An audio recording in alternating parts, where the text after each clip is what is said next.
Good evening. This is the CBS Sunday Night News. I'm Charles Osgood. The communication satellite that went into hiding shortly after the space shuttle astronauts launched it the other day has finally turned up, but it's not going to do anybody any good where it is. David Dick has the story in Houston. As far as we know, we have a spacecraft that's in a wrong orbit that's completely healthy. It was an ironic epitaph for Weststar 6, and it came after more than 2 days of confusion about what had happened to the $75 million communication satellite. It's still not known for sure why it happened. The astronauts didn't know, and they seemed hungry for more information. Roger, the Weststar, they have found the spacecraft, and the spacecraft is separated now and is in an orbit of 155 by 600 miles. But the orbit should have been much higher, 22,300 miles. And it was the low orbit that left Weststar forever useless. The shuttle astronauts did have a description of what happened today when the attempt to inflate a practice rendezvous target balloon failed. It was a fairly violent explosion, just like somebody stuck a stick of dynamite in it and blew it up. It was not the best of days, and NASA and the government of Indonesia are hoping tomorrow will be a lot better when the Palapa communications satellite is launched from the shuttle. But for the engineers of Western Union and the stockholders as well, the best the company could do was to issue a statement that said the loss of Weststar 6 was not expected to have any near-term effect. David Dick, CBS News, at the Johnson Space Center, Houston. In Lebanon, President Gemayel says he won't resign, but is appealing to his Muslim opponents to go back to the peace table to work things out. Earlier, Gemayel accepted the resignations of Prime Minister Wazan and the entire Lebanese cabinet, all of whom will stay on, apparently, until some sort of coalition government can be formed. Meanwhile, the war continued, sporadic artillery exchanges between the government army and Shiite militia. Former Vice President Walter Mondale, out campaigning for the Democratic presidential nomination, said the developments in Lebanon prove how difficult the situation there is, and that it's an impossible situation for the U.S. Marines there on peacekeeping duty. Mondale all but put some more convention delegates in his pocket today, and he did it on a tropical island. Susan Spencer reports. For weeks, Walter Mondale has endured sub-zero mornings in Iowa. Good morning. It's too cold? No, it's just right. He has literally been carved in ice in New Hampshire. Finally, somebody said, forget this. Mondale stumped today in Puerto Rico, home not only of spectacular beaches, but of 53 delegates to the Democratic Convention, more than twice New Hampshire's total. If he needed more incentive for this trip, money was another. He expected to raise 60 grand in half a day here. But campaigning in Puerto Rico is hazardous business. A good politician has to come down very firmly on neither side of the critical question here, the question of statehood. So, at a visit to the party that opposes it, Mondale did. This is a decision for my fellow citizens who are residents of the island of Puerto Rico to decide, and not for me. And I respect you in that process, and I will accept whatever judgment you've taken. That firm position didn't change at all at a rally thrown by the party for statehood, a rally that erased all doubt. This was not Des Moines. The governor here supports Mondale. Though he is battling an ongoing scandal, he should be able to produce those delegates. He certainly did produce a good crowd. Mondale, famous for his Scandinavian chilliness, tried very hard to fit in. Nominate a friend. Nominate a brother. Nominate Walter F. Mondale, the next president of the United States. Thank you very, very much. Part of today's great reception stemmed from the fact that Ronald Reagan and his cuts and assistance programs are not popular in Puerto Rico. Part came from the fact that Puerto Ricans love politics like they love the World Series. In the end, the sad part for Mondale may be that residents of this island, though they vote for delegates, can't vote in the general election. Susan Spencer, CBS News, Bayamon, Puerto Rico. The towns of Tampico and Dixon, Illinois, are 25 miles apart. President Reagan was born in Tampico and grew up in Dixon, and it's Dixon where he'll be going tomorrow to celebrate his 73rd birthday.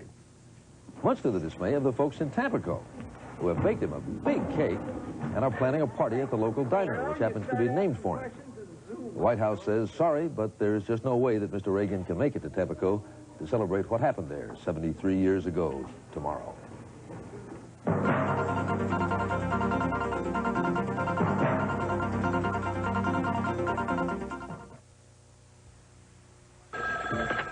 Flexible Express.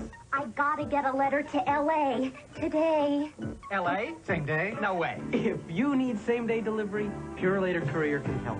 We just got together with MCI Mail. So now you can send letters through their system from most computers. And we'll deliver a hard copy in just 4 hours. L.A., same day. Hey, hey. 4-hour delivery from Purolator Courier. You want it, you got it.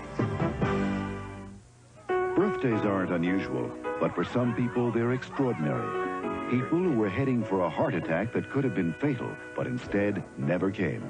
Never came because of a remarkable Dupont product, which can detect heart disease without diagnostic surgery, and when it's still early enough for doctors to do something about it. So, though Dupont makes many diagnostic tools, you might say we really make birthdays. Happy birthday. Dupont, better things for better living.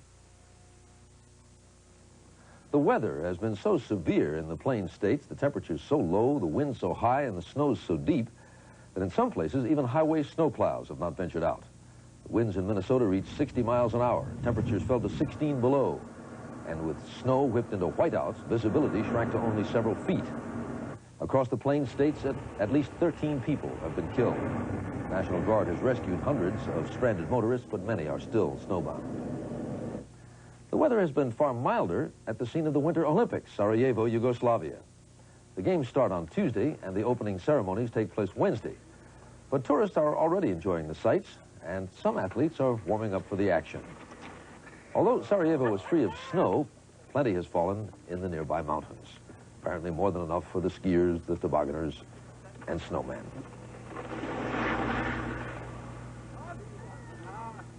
Some of the chilly atmosphere of the Cold War may spill over into several events, and one of them is bound to be hockey. Mark Phillips has the story in Moscow. It's early in the morning at Moscow's Sheremetyevo airport, and a busload of Russians arrives, and they have one thing on their minds: vengeance. This is the Soviet national hockey team, and it's out to get even. The surprise loss to the United States at the last Olympics at Lake Placid is the sort of shock that can only be tolerated once, and the team knows it. So the Soviets have been preparing for these games with a dedication even unusual for them. A one-sided sweep of their last warm-up series against the Finnish national team seems to show the Russians are peaking at the right time. But the pressure on the team, and particularly on its coach, Viktor Tikhonov, is enormous. To lose in Sarajevo would be more than a national embarrassment. It would jeopardize the privileged lifestyle that being part of the Soviet sports elite provides. It would likely lessen Tretiak's chances of playing in America in the National Hockey League, where he's been drafted by Montreal. The passports being handed out to the team at the airport are just a symbol of what's at stake. To the Russians, a passport, even a temporary one, is a rare privilege, and the holders of these treasured documents must repay the country with success. It's here on the hockey rinks of Moscow that a Soviet victory at Sarajevo is most important. The team must not only win to show the world the achievements of the Soviet system, it must win to justify the system to these kids. There'll be more at stake when the puck is dropped next Tuesday than winning or losing a few hockey games. You can bet most of these kids will be gathered around TV sets watching, and you can bet there'll be a few people watching in the Kremlin as well. Mark Phillips, CBS News, Moscow. Western diplomats in Nicaragua reportedly believe that Nicaragua is still on the road leading to elections next year. The New York Times, in tomorrow's edition, quotes the diplomats as saying elections still may be down the road, despite Nicaragua's announcement yesterday that it had postponed indefinitely an important step towards elections.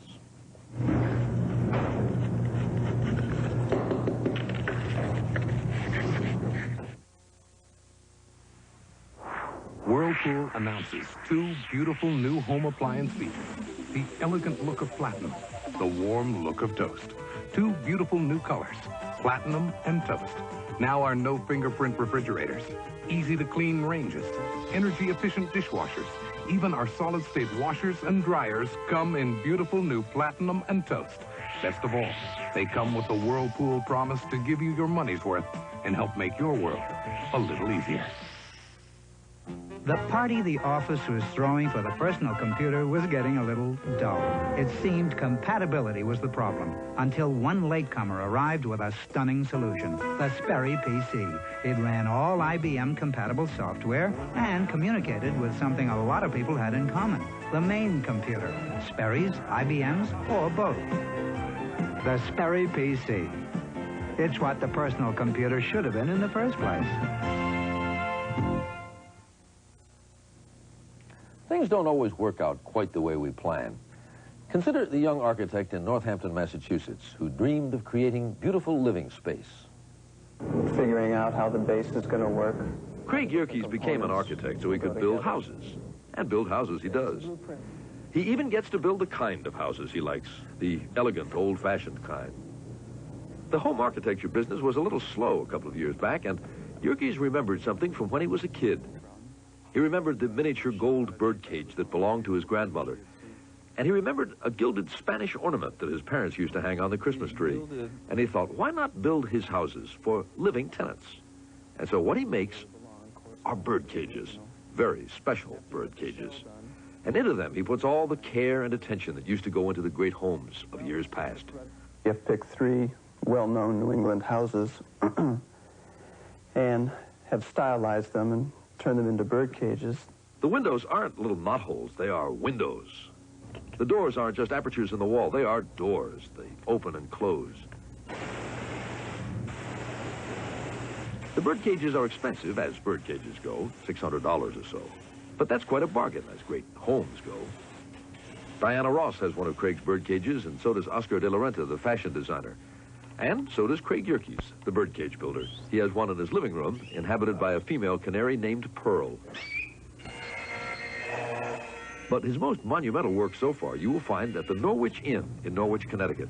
He was paid $4,000 for that one. It took well over a month to build and to design, and it's made from a hardwood called poplar and wire, and it's got white tiled floors in the bottom, pans that pull out, and several perches for the birds.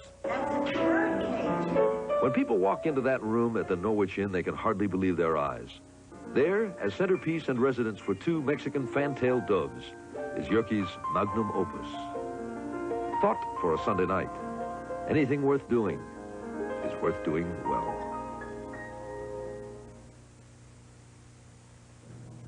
I'm Charles Osgood, CBS News. See you on the radio. Grandpa, we won! Attaboy. Hey, we really scored Grandma's homemade spaghetti sauce. Nope, it's Prego, a jar sauce. And we struck out. But Prego tastes homemade. Dad, does Prego have all that good stuff Mama puts in? It's in there, see? All natural. Lots of herbs and onions and garlic? Look, it's in there. But homemade taste? It's in there. 100% natural Prego spaghetti sauce. Homemade taste. It's in there. It's a hit. Yeah. Recently, when some of America's top corporations were choosing a charge card for their executives, one card stood out. Corning Glass clearly saw the benefits of